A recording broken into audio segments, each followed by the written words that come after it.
Morning to all of you. स्वागत है आप सभी का स्मार्ट टीचिंग क्लासेस में।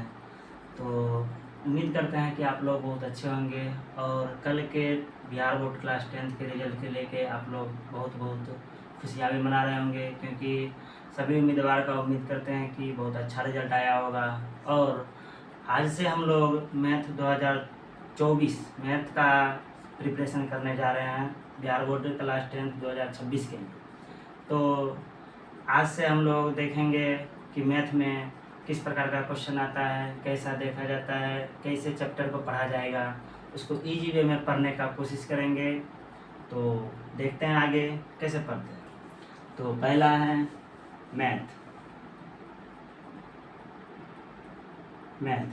मैथ में टोटल में मोस्ट इम्पोर्टेंट चैप्टर जो है वह पहला तो मैथ में जानेंगे हम लोग कितना मार्क्स का क्वेश्चन पूछता है। मैथ में 100 मार्क्स का क्वेश्चन पूछता है।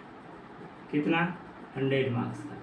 अब 100 मार्क्स में कौन से चैप्टर से कितना नंबर का पूछता है उसको भी देखेंगे। तो पहला है वास्तविक संख्या।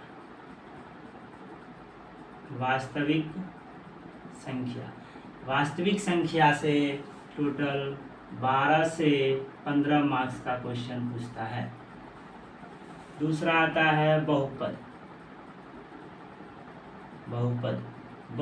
से टोटल 10 मार्क्स का क्वेश्चन पूछता है।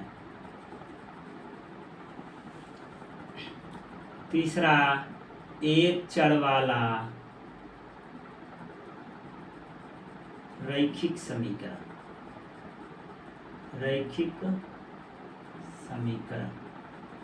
एक चर वाला रैखिक समीकरण, इससे एक 5 नंबर का ग्राफ पूछता है और 5 से 6 नंबर का ऑब्जेक्टिव पूछता है और क्वेश्चन भी पूछता है। फिर द्विघात समीकरण, चौथा क्या आता है? द्विघात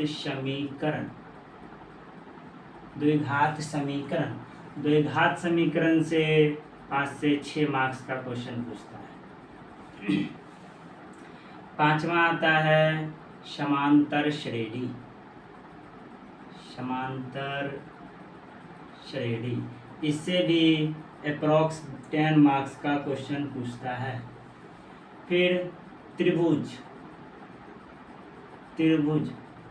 से 5 से 6 नंबर का क्वेश्चन पूछता है। फिर आता है निर्देशांक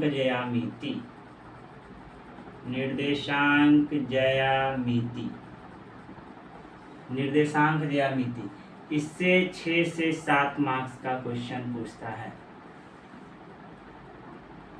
8 में आता है त्रिकोणमिति, इससे 10 मार्क्स का क्वेश्चन पूछता है। फिर आता है त्रिकोणमिति के अनुप्रयोग,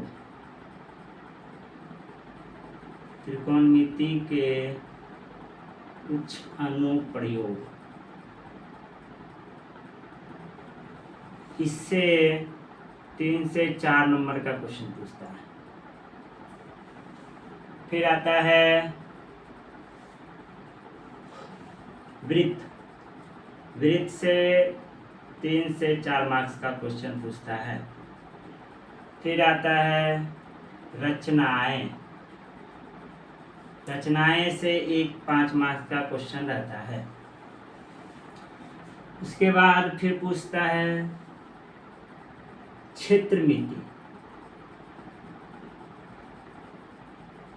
क्षेत्रमिति से 6 से 7 नंबर का क्वेश्चन रहता है।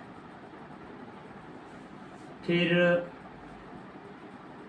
प्रायिकता से पूछता है। प्रायिकता से 7 से 8 मार्क्स का क्वेश्चन पूछता है।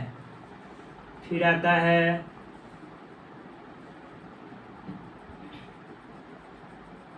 माध्यक बहुलक,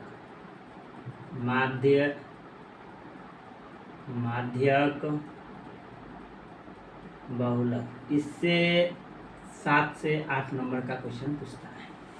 तो ये सब हमारे VVI चैप्टर हैं जो कि एग्ज़ाम के लिए बहुत ज़्यादा इम्पोर्टेंट होने वाले हैं। तो इसको जो है इसका एक स्क्रीनशॉट ले लीजिए ताकि आपको तैयारी करने में आसान होगा। सबसे पहले इस चैप्टर का तैयारी करना है, वास्तविक संख्या, फिर बहुपद को देखना है, फिर एक चर वाला रैखिक समीकरण, उसके बाद ये त्रिकोणमिति, फिर ये निर्देशांक ज्यामिति, समांतर श्रेणी। इस तरह से सब चैप्टर को हम एक एक करके पढ़ेंगे। इसका स्क्रीनशॉट ले लीजिए।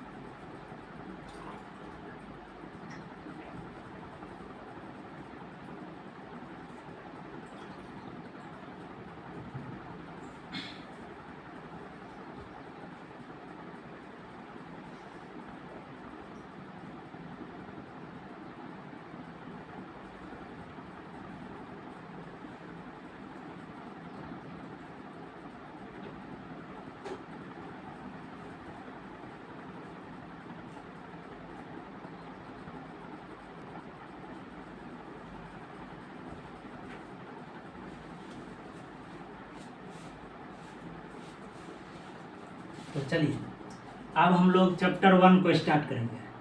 चैप्टर 1 जिसका नाम है वास्तविक संख्या।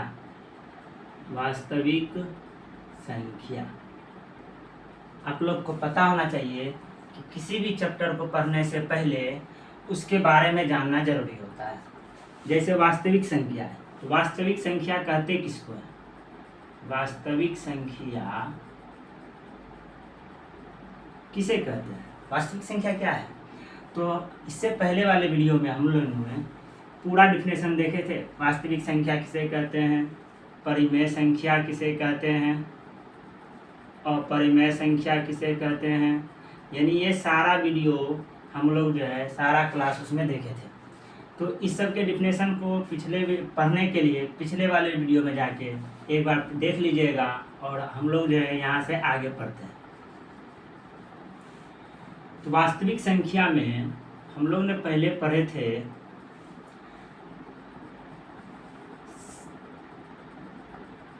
संख्याओं के बीच, दो संख्याओं के बीच n संख्या निकालें। अब जैसे दे देगा 3/5 और 4/5 के बीच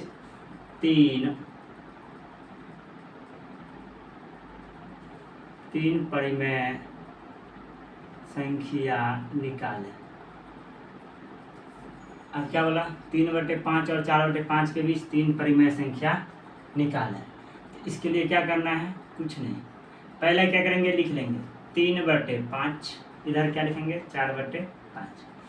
अब कितना बोला? 3 बोला। जितना बोला उसमें से क्या करना है? गुना करना है n+1 बटे, जितना ऊपर उतना नीचे, n+1। इधर भी क्या करेंगे? n+1 बटे n+1। अब यहाँ करते हैं 3/5, n का मान 3, 3 + 1 बटे 3+1। इधर भी क्या करेंगे? 4/5, 3 + 1 बटे 3+1।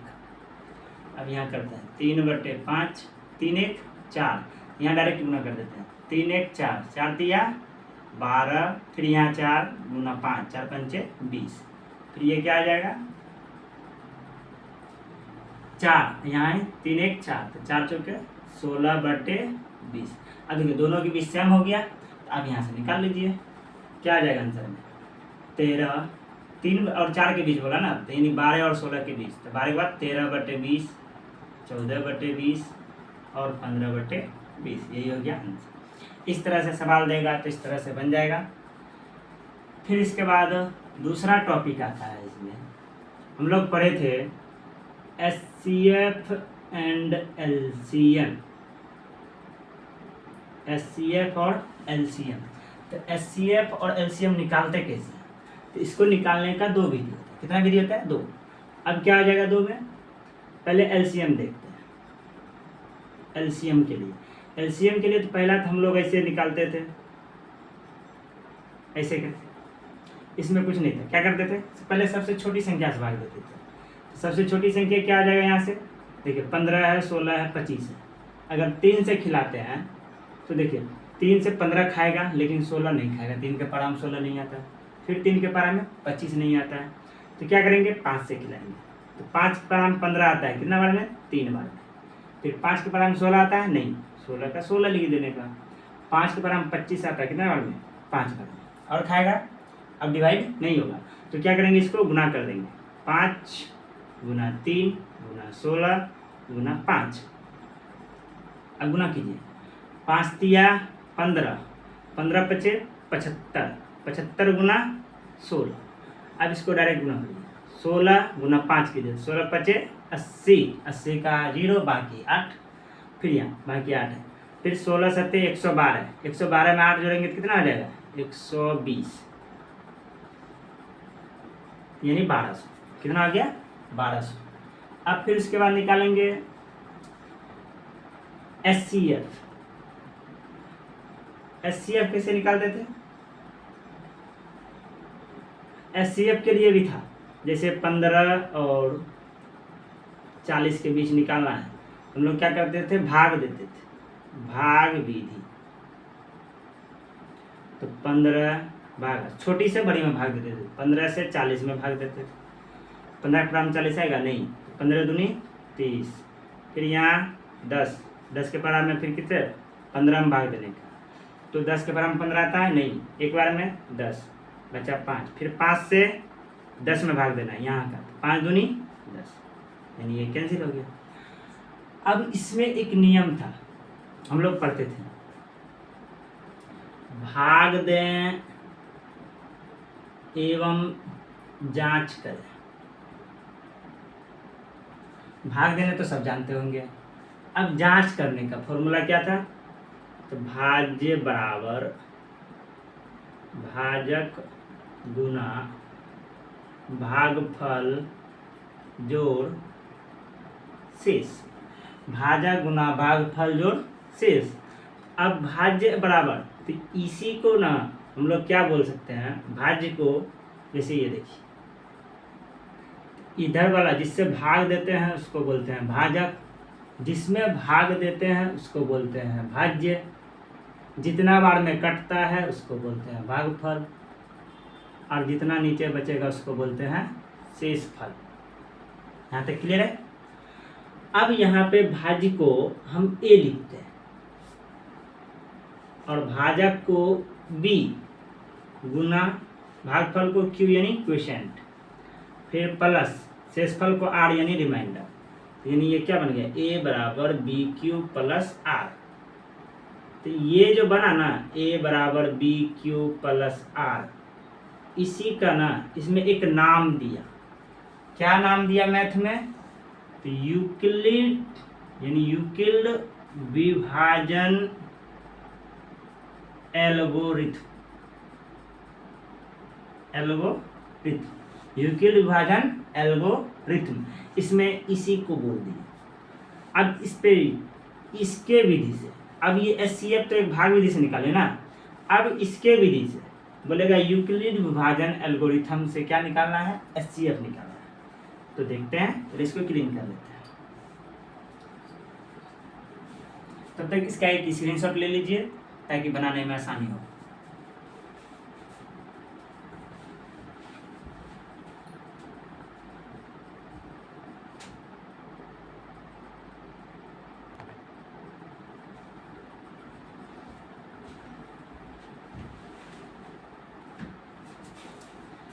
चलिए, हम लोग कहाँ तक देखे थे, यूक्लिड विभाजन एल्गोरिथम। अब इससे क्या निकालना था, यह एक विधि है, क्या निकालने का, एचसीएफ निकालने का विधि है।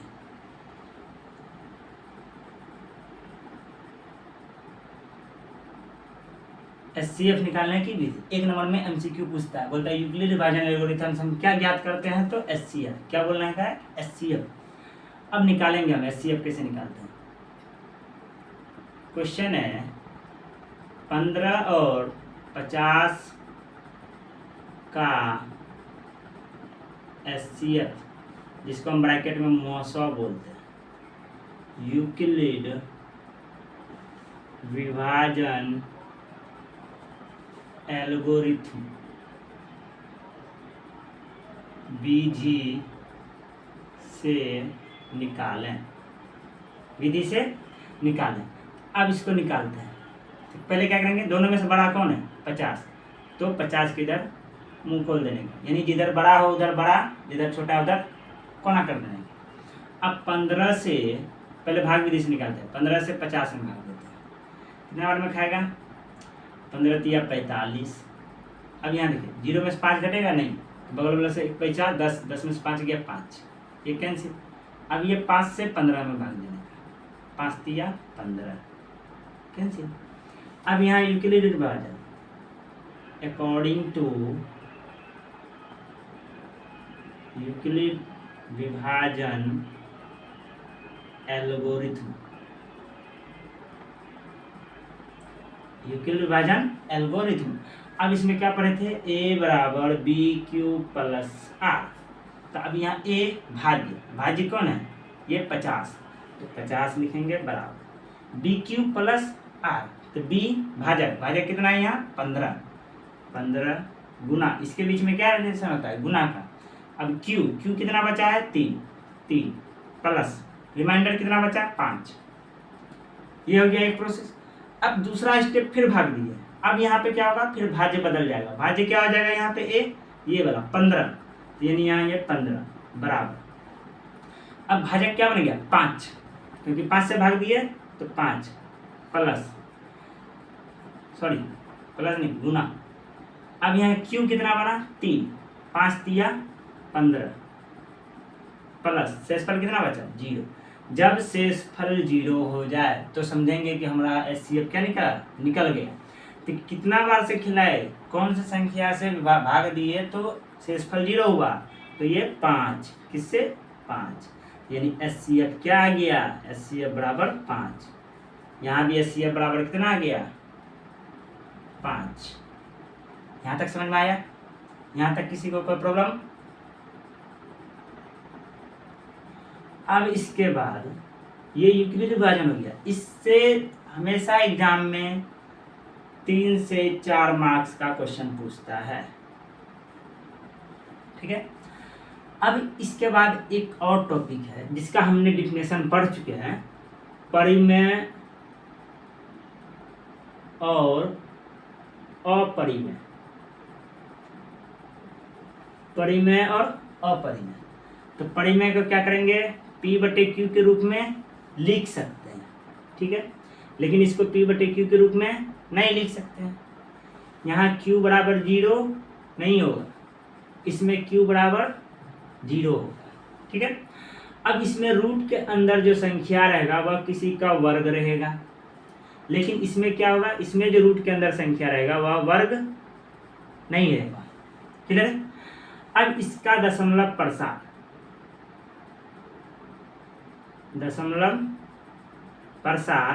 शांत होगा और इसका अशांत होगा, इतना तक क्लियर है। जिसका दशमलव प्रसार शांत है वह परिमेय, जिसका दशमलव प्रसार अशांत है वह अपरिमेय, यहाँ तक क्लियर है। अब इसके बाद इसमें ऑब्जेक्टिव पूछता है MCQ, कम से कम 10 ना 10 तो 6 से 7 तो आराम से पूछता है, 6 से 7 MCQ पूछता है। MCQ कैसे पूछेगा, बोलेगा रूट अंडर 16 कौन सी संख्या है, रूट अंडर 16 कौन सी संख्या है। तो रूट अंडर 16 में पहले हम देखेंगे कि ये किसी का स्क्वायर है, हाँ है, किसका 4 का स्क्वायर, हम जानते हैं 4 का स्क्वायर क्या होता है 16। तो यानी ये बाहर क्या निकला 4, रूट के अंदर 4 का स्क्वायर है, तो 4 क्या हो गया बाहर। अब ये 4 को हम 4/1 लिख सकते हैं, तो इसलिए इसको क्या बोलेंगे, यह एक परिमेय संख्या है, यानी MCQ में रहेगा तो क्या मारेंगे आंसर, परिमेय संख्या, क्या मारेंगे परिमेय संख्या। इसी तरह से पूछता है रूट अंडर 5 कौन सी संख्या है? 5 किसी का स्क्वायर होता है? नहीं। तो क्या हो गया? अपरिमेय। क्या हो गया? अपरिमेय। यहाँ तक क्लियर है? अब उसके बाद फिर पूछता है अगला टॉपिक में आता है, एक इस प्रकार का क्वेश्चन देता है 0.7 डॉट डॉट, इस तरह से इसको p/q के रूप में बदलना है। इसे p/q के रूप में बदलें। अब इसको बदलने का दो तरीका, एक लॉन्ग मेथड, एक शॉर्ट मेथड। पहले लॉन्ग विधि देखते हैं। तो जब इस प्रकार का सवाल हो, इसको क्या करेंगे? पहले मानेंगे। माना, क्या माना? x बराबर 0.77 डॉट। क्या करेंगे? अब यहाँ पे इधर कोई संख्या है? नहीं है। इधर है, तो इसको इधर लाने के लिए किससे गुना करना पड़ेगा? एक संख्या है ना, इसको इधर लाने के लिए 10 से गुना करना पड़ेगा। कितना से गुना करना पड़ेगा? 10 से। तो दोनों तरफ 10 से गुना करने पर, तो 10 से गुना करेंगे तो ये हो गया 10x, और ये कितना हो गया? ये इधर आ गया, यानी 7.77। ये तो इधर रहेगा ही। ये हो गया समीकरण फर्स्ट, ये हो गया समीकरण सेकंड। अब क्या करेंगे? फर्स्ट से सेकंड में घटा देंगे। समीकरण फर्स्ट माइनस समीकरण सेकंड माइनस समीकरण फर्स्ट, बड़ा से छोटा। तो 10x बराबर 7.77 और यहाँ x बराबर 0.7। अब घटाइए, 10 में से 1 गया, यहाँ कितना? 9x। यहाँ कितना बचेगा? 7 में से 0 गया 7, और ये पॉइंट, ये 7 में से 0 गया 7। इस तरह से उल्टा घटा दिए, इधर से घटेगा। 7 में से 7 गया 0, यहाँ भी 7 में 7 गया 0, पॉइंट का पॉइंट, यहाँ 7 में 0 गया 7। अब उसके बाद इसको क्या करेंगे? लिखेंगे। तो क्या हो जाएगा? ये 9x बराबर आ गया 7। अब x बराबर क्या हो जाएगा? 7/9। x बराबर क्या हो गया? 7/9। देखिए p/q के रूप में आ गया। बस ये निकालना था। ये जब 2 नंबर में पूछे तो ऐसे बनाना है। अगर MCQ दे दिया, MCQ में कैसे करना है? डायरेक्ट 0.77 डॉट डॉट, यानी इसका मतलब है 0.7 पे रेकरिंग। इसको रेकरिंग पढ़ते हैं। रेकरिंग का मतलब एक संख्या जिस पे रेकरिंग है वह संख्या बार बार रिपीट हो रहा है, उसको बोलेंगे रेकरिंग। अब यहाँ पे क्या हो जाएगा? जिस पे रेकरिंग है, पहले टोटल संख्या लिख लीजिए 0 से। अब क्या करना है? लिख लीजिए सब मिला के। अब पॉइंट से पहले या जिस पे रेकरिंग नहीं है उसको माइनस करना है।